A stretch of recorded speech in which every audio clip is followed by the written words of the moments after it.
Primero, disolver temporalmente el Congreso de la República hasta la aprobación de una nueva estructura orgánica del Poder Legislativo. Este 11 de septiembre de 2024 falleció Alberto Fujimori a los 86 años, tras una larga batalla contra el cáncer. Su muerte marca el fin de una era en la política peruana, pero su legado continúa dividiendo a la opinión pública. Recordado tanto por sus logros como por sus controversias, Fujimori dejó una profunda huella en el país. Desde la lucha contra el terrorismo. Que bien el clavo. Abimael Guzmán, capturado. Ustedes lo pueden ver ahí con el traje a rayas. ¿Pero por qué ese traje a rayas? En el Perú no se usa ese uniforme para los presos. Pero como esto es tan común y se ve en las películas, pensé que era muy ilustrativo que se le presentara detrás de una reja, para indicar que finalmente Sendero estaba siendo derrotado. Y la crisis económica de los años 90 hasta las acusaciones de autoritarismo y violaciones de derechos humanos, su historia es compleja y llena de matices. En este vídeo, exploraremos su vida, su ascenso al poder y el impacto de su legado político, visto por algunos como el Salvador de Perú y por otros como un líder autoritario.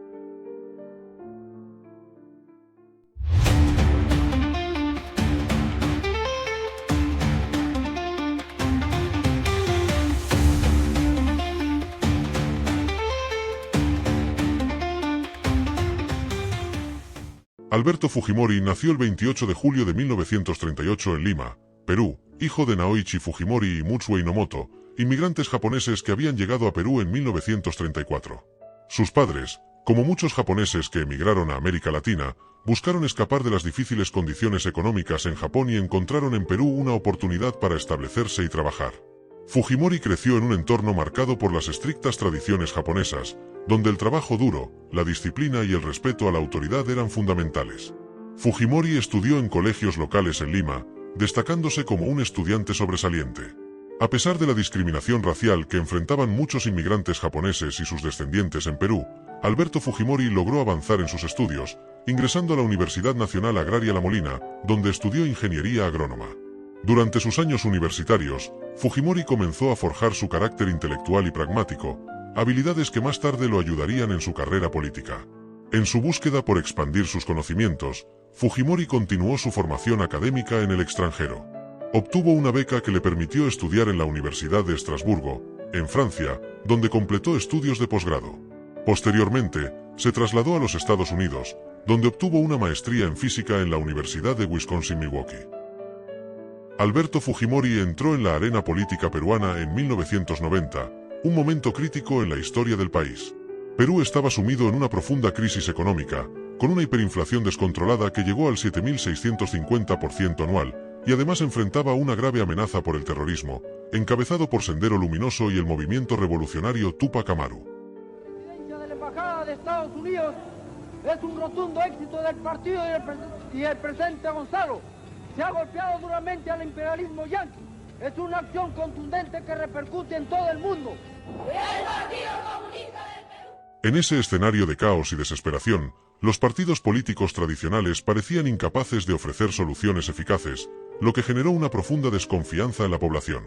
Sin antecedentes políticos, y viniendo del ámbito académico, Alberto Fujimori sorprendió al país cuando anunció su candidatura a la presidencia con el partido Cambio 90, un movimiento político que él mismo había fundado apenas meses antes. Su campaña se basó en un discurso de cercanía al pueblo y una promesa de poner fin a la corrupción y a la ineficiencia del gobierno.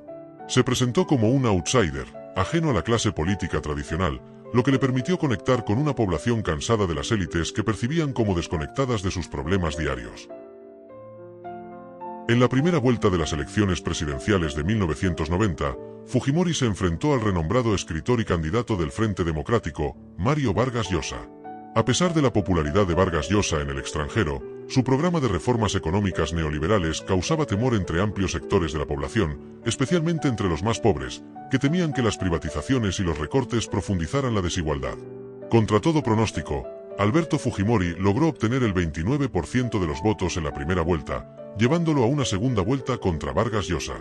En esta segunda instancia, muchos votantes de sectores populares y campesinos se volcaron hacia él, viéndolo como la opción menos radical.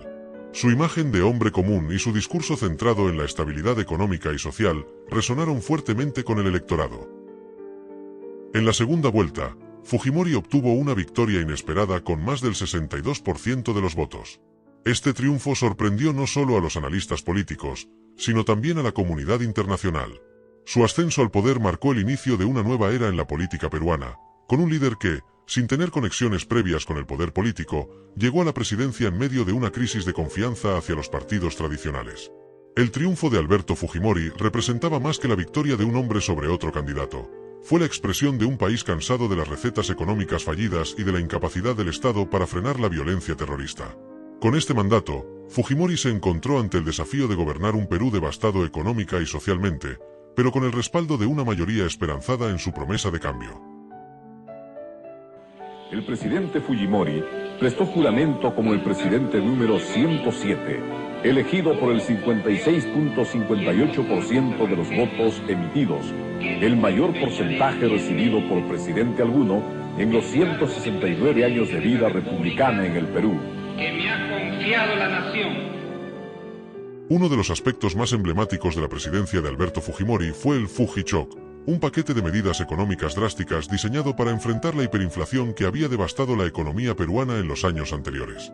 Para 1990, cuando asumió la presidencia, la inflación en Perú era una de las más altas del mundo, lo que erosionaba los salarios y empobrecía a gran parte de la población. Fujimori, con el apoyo de tecnócratas y economistas liberales, decidió implementar un programa de reformas que transformaría la economía del país. El Fujichoc consistió en una serie de ajustes estructurales que incluían: 1. Eliminación de subsidios. Los subsidios a los combustibles y productos básicos fueron eliminados, lo que provocó un aumento inmediato de los precios. Esto afectó especialmente a los sectores más vulnerables, que vieron cómo el costo de la vida se disparaba de un día para otro. 2. Apertura al mercado global. Fujimori promovió la liberalización del comercio, reduciendo aranceles y fomentando la competencia extranjera. El objetivo era integrar a Perú en la economía global y atraer inversión extranjera. Sin embargo, este cambio también significó que muchas empresas nacionales no pudieron competir, lo que llevó al cierre de industrias locales. 3. Privatización de empresas estatales. Durante su mandato, Fujimori inició un proceso de privatización masiva de empresas estatales en sectores como telecomunicaciones, electricidad y minería. Mientras que las privatizaciones trajeron capital extranjero y ayudaron a modernizar algunos sectores, también generaron controversias por las condiciones en que se vendieron muchas de estas empresas, con acusaciones de corrupción y favoritismo. Y 4. Control de la inflación. Una de las principales metas del Fujichoc era controlar la inflación, y en ese sentido, las medidas fueron exitosas. La inflación cayó drásticamente en los años siguientes, pasando de tasas exorbitantes a un solo dígito a mediados de la década. Esto permitió estabilizar la moneda y restaurar cierta confianza en la economía peruana. Si bien el Fujichoc logró su objetivo principal de frenar la hiperinflación y estabilizar la economía, las consecuencias sociales fueron inmediatas y duras. Los precios de los productos básicos se dispararon, afectando especialmente a las clases más bajas. El desempleo aumentó, y muchas personas cayeron en la pobreza debido a la pérdida de empleos y al incremento del costo de vida. Las medidas provocaron un fuerte malestar social y llevaron a protestas en las calles. A pesar de las críticas, Fujimori defendió el Fujichoc como un mal necesario para sacar a Perú de la crisis económica. El crecimiento económico y la estabilidad que Perú experimentó en los años siguientes fortalecieron la popularidad de Fujimori entre sectores de la población, que lo veían como un líder capaz de tomar decisiones difíciles por el bien del país. En términos sociales, su gobierno también impulsó programas de infraestructura y modernización, con la construcción de carreteras, hospitales y escuelas. Sin embargo, estos logros se vieron empañados por las controversias en torno a las esterilizaciones forzadas a mujeres indígenas, un oscuro capítulo de su mandato que hasta el día de hoy sigue generando debates sobre violaciones a los derechos humanos. Uno de los aspectos más trascendentales del gobierno de Alberto Fujimori fue su manejo de la lucha contra el terrorismo en Perú, especialmente contra el grupo insurgente Sendero Luminoso, liderado por Abimael Guzmán, y el movimiento revolucionario Túpac Amaru. En los años previos a su mandato, estos grupos habían sembrado el caos en el país, perpetrando ataques violentos que afectaban tanto a civiles como a las fuerzas del orden. El Estado peruano parecía incapaz de contener la creciente amenaza terrorista, lo que contribuyó al clima de inseguridad generalizada. Cuando Alberto Fujimori asumió la presidencia en 1990, se comprometió a restablecer el orden y a derrotar a los grupos terroristas. Su enfoque en la lucha antiterrorista fue firme y agresivo, otorgando amplios poderes a las fuerzas militares y policiales para enfrentar la insurgencia. Bajo su liderazgo, se crearon unidades especiales dedicadas exclusivamente a la captura de líderes subversivos. Uno de los mayores logros de su gobierno fue la captura de Abimael Guzmán, líder de Sendero Luminoso, en septiembre de 1992. Este hecho fue un golpe decisivo para la organización, que dependía de Guzmán para su estrategia ideológica y militar. La imagen de Guzmán detenido y exhibido en una jaula ante los medios de comunicación simbolizó la caída del poder de Sendero Luminoso y consolidó la imagen de Fujimori como un líder capaz de derrotar a una de las mayores amenazas que había enfrentado Perú en décadas. Sin embargo, la victoria contra el terrorismo no estuvo exenta de controversias. Las tácticas empleadas por el gobierno de Alberto Fujimori fueron criticadas por violar los derechos humanos. Durante su mandato, se produjeron ejecuciones extrajudiciales, desapariciones forzadas y torturas en operaciones antiterroristas. La creación del Grupo Colina, un escuadrón de la muerte vinculado al ejército, fue uno de los casos más controvertidos. Este grupo fue responsable de masacres como la de Barrios Altos en 1991 y la de la Cantuta en 1992, donde civiles inocentes fueron asesinados bajo la sospecha de tener vínculos con el terrorismo. El Congreso y organismos internacionales de derechos humanos denunciaron estos abusos, afirmando que la lucha contra el terrorismo no justificaba el uso de la violencia indiscriminada ni la impunidad de las Fuerzas Armadas. Aunque Fujimori argumentaba que las medidas extraordinarias eran necesarias para derrotar a los terroristas, estos episodios ensombrecieron los logros de su gobierno en el combate a la insurgencia. A pesar de las críticas, muchos peruanos vieron en Fujimori al líder que había restaurado la paz y el orden en un país asediado por la violencia terrorista. La captura de Guzmán y la reducción drástica de los ataques subversivos durante su mandato consolidaron su popularidad en amplios sectores de la sociedad. Sin embargo, su legado en este ámbito sigue siendo objeto de un profundo debate. ¿Fue Fujimori un salvador que hizo lo necesario para salvar al país, o fue un líder que permitió violaciones a los derechos humanos en nombre de la seguridad? El autogolpe de Estado del 5 de abril de 1992 marcó uno de los momentos más controvertidos del gobierno de Alberto Fujimori. Ante la creciente frustración por la ineficacia del Congreso y el Poder Judicial para apoyar sus reformas y ante la presión del conflicto con Sendero Luminoso, Fujimori tomó una decisión radical: disolvió el Congreso de la República y asumió poderes extraordinarios. Este acto, que fue ejecutado con el respaldo de las Fuerzas Armadas, se justificó oficialmente como una medida para consolidar el control del Estado y acelerar la implementación de las reformas necesarias para enfrentar la crisis económica y el terrorismo. Primero, disolver temporalmente el Congreso de la República hasta la aprobación de una nueva estructura orgánica del Poder Legislativo, la que se aprobará mediante un plebiscito nacional. Segundo, reorganizar. La medida fue ampliamente condenada tanto dentro como fuera de Perú. La comunidad internacional reaccionó con alarma, denunciando la concentración de poder en manos de Fujimori y calificando el acto como un atentado contra la democracia. Organismos internacionales, como la Organización de los Estados Americanos, OEA, condenaron el autogolpe y exigieron la restauración del orden constitucional. Sin embargo, a nivel local, la reacción fue más ambivalente. En el ámbito doméstico, el autogolpe de Fujimori polarizó profundamente a la sociedad peruana. Por un lado, sus detractores vieron en esta acción el inicio de un régimen autoritario que ponía fin a las libertades democráticas. El control que el gobierno asumió sobre los medios de comunicación y las restricciones a los derechos civiles llevaron a que muchos lo acusaran de estar instaurando una dictadura. La disolución del Congreso y la interferencia en el Poder Judicial fueron percibidos por sectores críticos como un golpe al Estado de Derecho. Por otro lado, hubo quienes apoyaron el autogolpe. Para un sector de la población peruana, desgastada por años de crisis económica, violencia terrorista y la ineficacia de las instituciones, la medida fue vista como un mal necesario. Fujimori aprovechó la situación para ganar apoyo popular, alegando que el Congreso estaba bloqueando las reformas económicas y la lucha contra el terrorismo.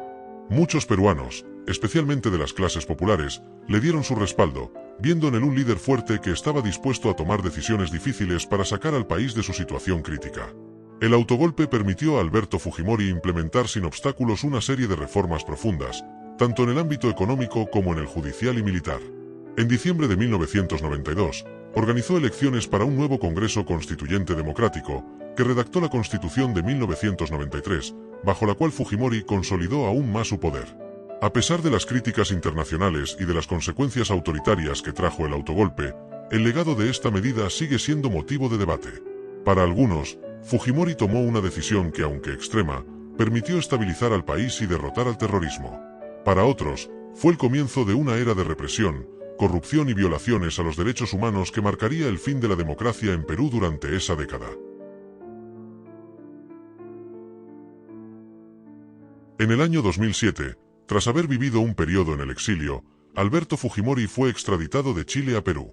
Su extradición fue el resultado de varios juicios en los que se le acusó de violaciones a los derechos humanos y actos de corrupción cometidos durante su presidencia. El caso más emblemático fue su relación con el Grupo Colina, el escuadrón de la muerte responsable de las masacres de Barrios Altos y La Cantuta, donde murieron civiles acusados falsamente de tener vínculos con el terrorismo. El juicio contra Fujimori fue uno de los más importantes en la historia reciente de Perú. En 2009, fue condenado a 25 años de prisión por violaciones a los derechos humanos, secuestro y corrupción. El proceso judicial fue seguido con gran atención tanto a nivel nacional como internacional, y fue visto como un ejemplo de que los exlíderes pueden ser juzgados y condenados por sus actos, sin importar su posición. A pesar de la condena, Fujimori siguió contando con el apoyo de un sector importante de la población, que lo consideraba un héroe por haber derrotado al terrorismo y estabilizado la economía. Su figura política, sin embargo, quedó profundamente dividida. Para algunos, era el hombre que había salvado a Perú. Para otros, un dictador responsable de graves abusos. Señor presidente, me encuentro aquí en calidad de acusado por violación a los derechos humanos. Yo recibí el país, como lo dijo bien el señor fiscal, en el año 90, casi en colapso, agobiado por la hiperinflación, el aislamiento financiero internacional y el terrorismo generalizado. No solamente era el grupo de Sendero Luminoso y del LRTA, existía Rodrigo Franco y también otro grupo clandestino que, según se especula, el Escorpio y otros, el Batallón Patriota, etcétera, etcétera. Frente a esta situación, señor presidente. En 2017, el presidente Pedro Pablo Kuczynski le concedió un indulto por razones humanitarias, alegando que Fujimori sufría problemas de salud graves, como cáncer y otras complicaciones crónicas. La decisión provocó una ola de protestas en el país, ya que muchos consideraban que el indulto era una maniobra política destinada a asegurar el apoyo de los seguidores de Fujimori en el Congreso, lo que permitió a Kuczynski evitar una destitución. Las protestas tomaron las calles, y familiares de las víctimas de las masacres por las que Fujimori fue condenado expresaron su indignación, acusando al gobierno de traicionar la memoria de los muertos. Aunque fue liberado, la vida de Alberto Fujimori fuera de prisión fue marcada por sus problemas de salud, con varias hospitalizaciones a lo largo de los años. Este 11 de septiembre de 2024, a los 86 años, Alberto Fujimori falleció debido a complicaciones derivadas de su lucha contra el cáncer. Su muerte fue anunciada por sus familiares, y rápidamente generó reacciones encontradas en Perú. Para un sector de la población, sobre todo sus seguidores más fieles, su muerte significó la partida de un líder que, en su opinión, había transformado el país al controlar la hiperinflación y derrotar al terrorismo. Muchos de sus partidarios expresaron su pesar, destacando que, a pesar de los errores cometidos, Fujimori fue el presidente que logró salvar al país de una de sus crisis más profundas.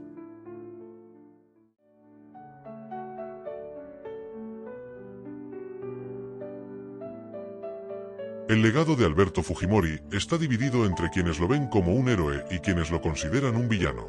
Para sus seguidores, Fujimori es el presidente que salvó a Perú. Su gobierno estabilizó una economía destruida por la hiperinflación y puso fin al conflicto con Sendero Luminoso, uno de los grupos terroristas más violentos del país. Logró traer estabilidad y crecimiento económico en un periodo donde la incertidumbre y el miedo reinaban. Por otro lado, para sus detractores, su mandato estuvo marcado por el autoritarismo, la corrupción y graves violaciones a los derechos humanos, como las esterilizaciones forzadas de miles de mujeres indígenas y el autogolpe de 1992, que consolidó su poder de manera antidemocrática.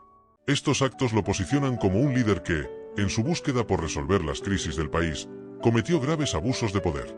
Su condena en 2007 por crímenes contra la humanidad y corrupción consolidó la visión de muchos de que, aunque trajo estabilidad, el costo fue demasiado alto para el país en términos de derechos humanos y democracia. Por ello, su figura sigue dividiendo opiniones, con una parte de la población que lo recuerda como el líder que rescató a Perú, mientras que otros lo recuerdan como un dictador que gobernó con mano de hierro.